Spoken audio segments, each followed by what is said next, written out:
All right, welcome to the show. I have a special guest, Angela Sheik. Hopefully I Hey, pronounced it everybody. right. Chic, Sheik, there but we go. There we go. yeah, We just got done with part one, and I'll just do a little introduction. Angela has her one of her songs on, great song by the way, on a huge Toyota commercial. And it's we talked about that in the other video, but you got to check that out. I'll actually add the link down below as well. But in this video, she actually works as well with the Guild of Music Supervisors. So she has such a great broad context on the different scenarios and basically what are the common complaints music supervisors are having about yeah, artists, all the do's and don'ts. So let's just jump straight into it. So the title of this is, the common complaints of a music supervisor. So tell me, yeah, what is one common complaint that you hear all the time? yeah. Well, you know what I've really learned being on the other side, working for the Guild of Music Supervisors. I've worked with some really big names um, in their world. And what I've learned probably more than anything is how overworked these guys are, how underpaid, how much stress and pressure is in their lives, and how insane their inboxes are. Wow. So, and you know what else I would add is how huge an audiophile they are. They are huge music fans, Wow. passionate music fans, more passionate about music than I am. Like they love deep dives, deep cuts, B-sides. I mean, it's really pretty awesome and encouraging to me as an artist that wow, there are people out there just swinging for you and they need music like they need air. So I would say that Well, we has could been on the good side. Well, no, actually, we can finish the video right there. That was inspirational to me. It's just understanding that, yeah, everything you just said. That's awesome. And if you understand that how full their inboxes are, am I going to Yeah. send them 100 of my songs that I don't even like, but they might like? No, that's Yeah. that. So it's that's it's really changed how I would approach them, how I do approach them, and just thinking that wow, already their day is hard, their job is hard. When I'm on the phone with somebody, there's one music supervisor I work with where he likes to tell me how many emails he's gotten during the call, and it's always over 100.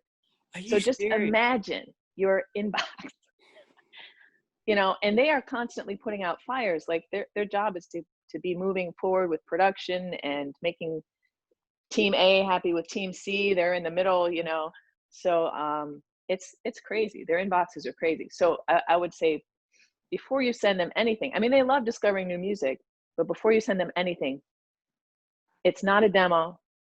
You've got all your ducks in a row. You've got all your paperwork and your samples and your songwriters. All of that is ironed out. Do not waste their time. They don't have time to waste. They really, really don't. Yeah. Wow. That's really cool.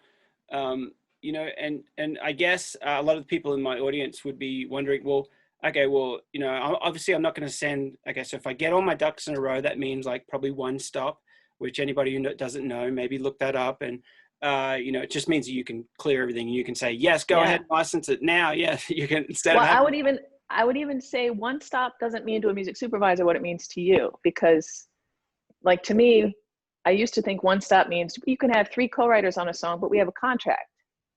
But to a music supervisor, he doesn't know you. He doesn't know your contract. He doesn't know if that's going to come around and bite him in the butt. So that's not one stop. You could say easy clearance. For me, I only use the word one stop if I wrote it.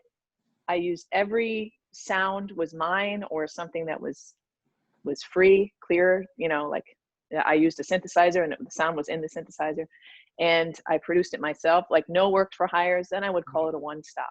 Unless I knew that music supervisor. I wouldn't use the term one stop. That's interesting. I'm glad you said that. Yeah. Cause a lot of people say, okay, title it and say you got your ducks in a row, say you've got to one stop. But yeah, if he doesn't know, yeah, if he knows there's three co-writers on it, well, Yeah. technically it's Then not really, because it depends how good that contract is and who knows. So yeah. that's good. So you actually say, and you would recommend put up easy Easy clearance. clearance. Yeah. Say we have our contracts, we have some paperwork in place, or if you need your contract, we can have it signed within a day. You know, Yeah. we don't have to hunt anything or anybody down. Yeah, I use that unless it's all me, all in-house.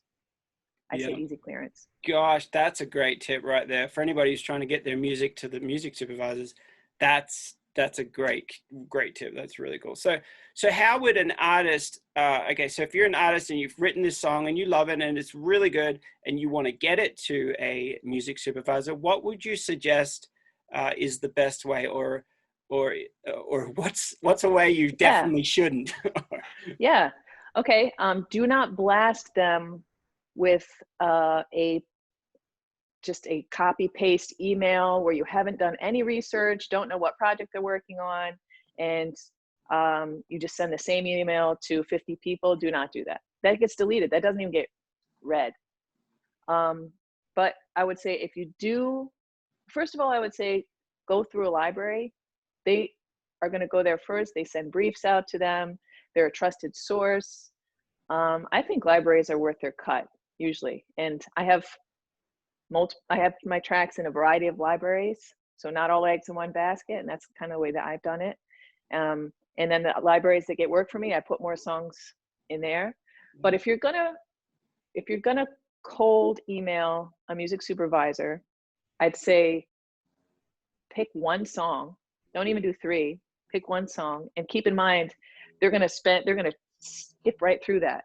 So I like to give them songs that have the waveform where they can see. I think you can do that in, is it Dropbox? I know SoundCloud, you can see the waveform. So they Yeah. can see where the chorus is. You're saving them time that way.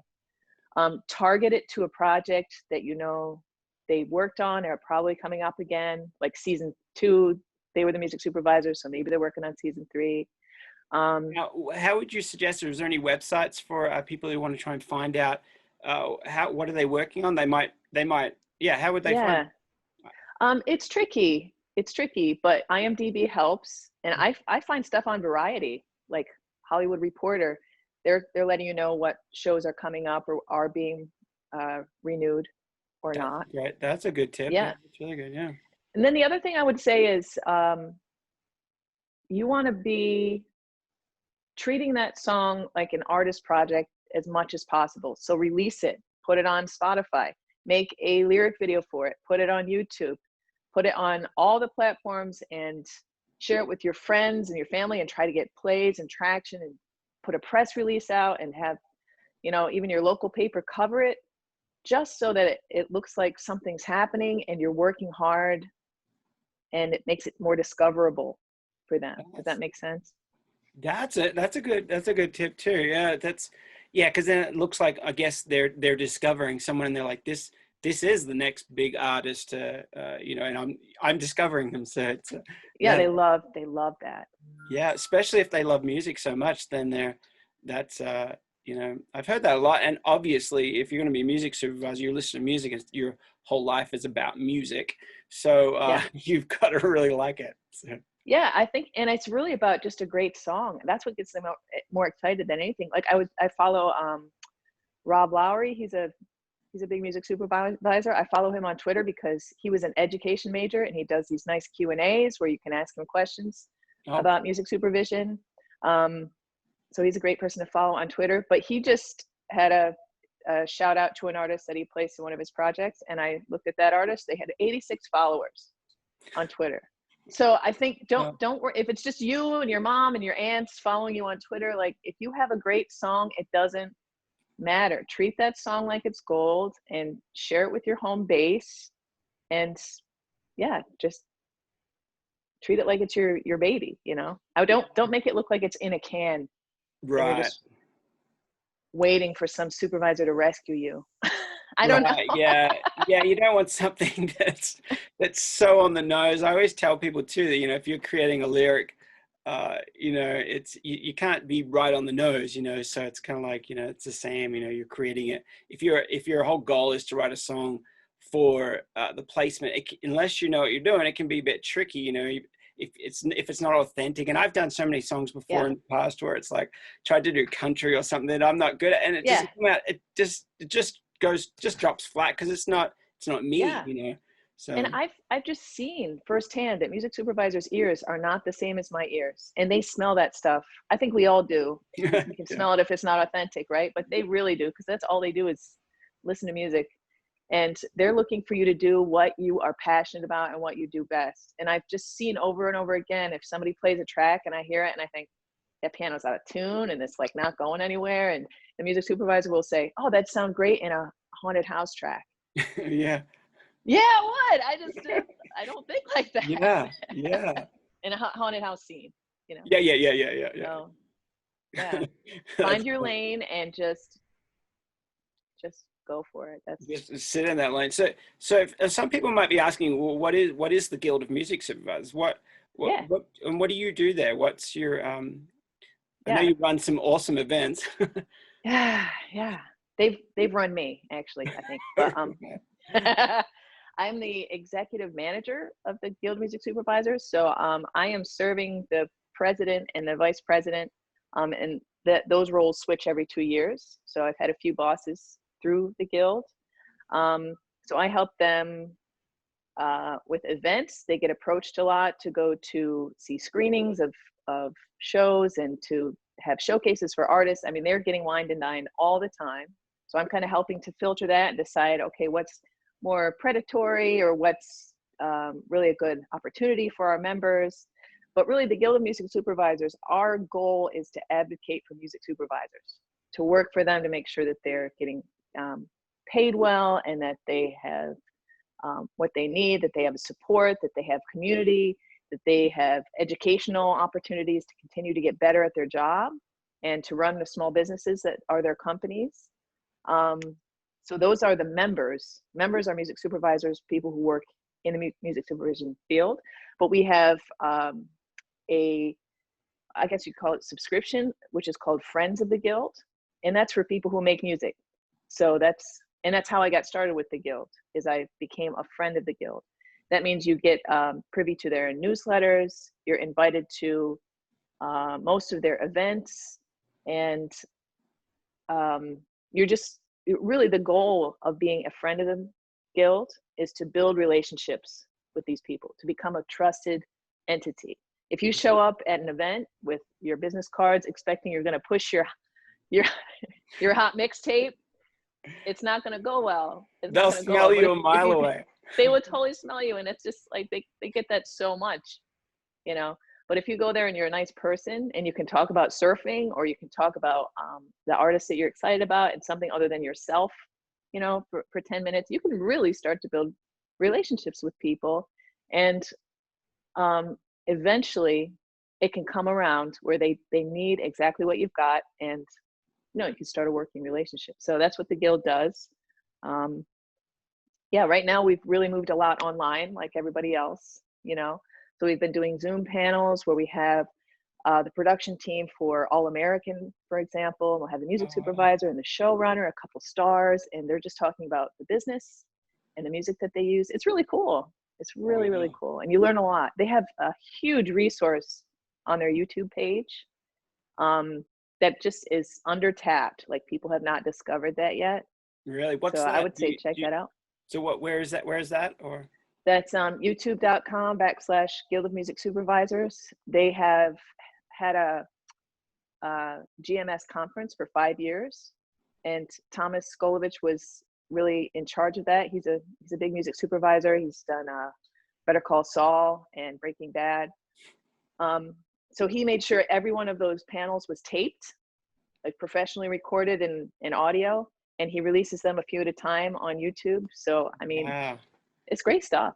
that's a great Stuff. great resource right there. Yeah, because it's helped me. Like, I know you put on an event. I think I've been for the last 3 years, maybe. Is it the Guild of Music Supervisors event, whatever it is at the end of the year? Is it called The awards, GMS awards, It's the event. It might be. I think it's or the conference. The conference.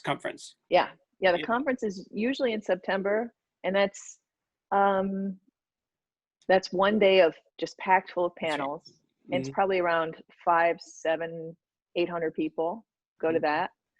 We've been at different universities. We were at LA Film School this past year.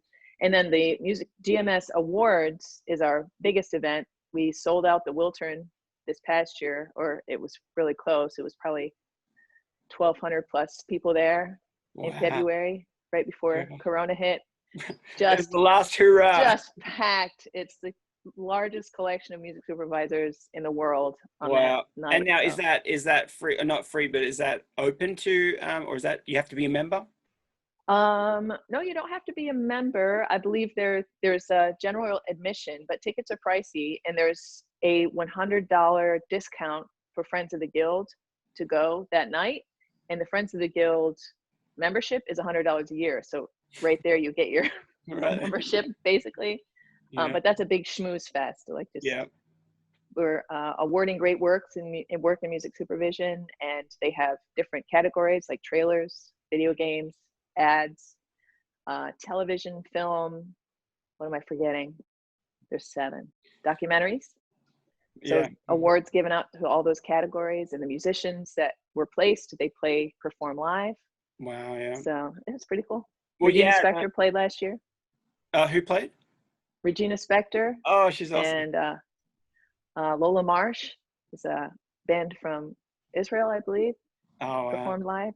Yeah. Yeah, I would highly recommend any of those to the conference. I haven't been to the awards, but going to any of those conferences, just because it helps you to write different. It helps you because you're kind of getting in the space of what is needed, and you're trying to fulfill a need instead of like, this is my shape and I want to jam it in the hole that's wrong, you know. And so it's like you're trying to have, like, you're creating music that's going to fill the need, you know, and you're kind of helping, you know.